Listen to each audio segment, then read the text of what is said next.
O tramo Palas-Melide da A54 estará operativo a finais deste ano, segundo confirmaba esta mañá o secretario de Estado de Transportes José Antonio Santano durante a visita que realizou ás obras do viaduto do río Pambre. Estamos en la recta final, es decir, esto se acaba ya y como muy bien se ha indicado, este tramo de Palas de Rey-Melide a final de año estará operativo y el que queda pendiente, que es el de Melide-Arzúa, pues va a estar a finales del año que viene.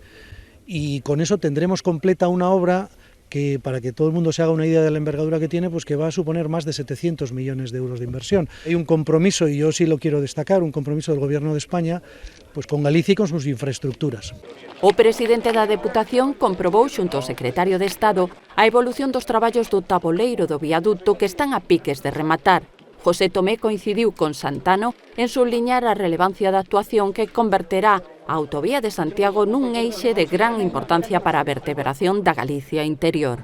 Con esta visita o que podemos constatar é que a provincia de Lugo, o interior de Galicia, vai a quedar moi ben comunicado. Vamos a ter a capital da provincia a menos de unha hora de Santiago, entre 50 e 55 minutos, cumprindo con as limitacións de velocidade que están establecidas, e iso nos vai a permitir unhas mellores comunicacións de todo tipo, de turísticas, comerciales, de todo tipo. E a capital de Galicia vai ter unha salida magnífica, moi directa, hacia a meseta. O mandatario provincial destacou asemade a mellora da seguridade e a redución dos tempos de percorrido entre Lugo e Santiago de Compostela que facilitará a A54 unha vez rematada.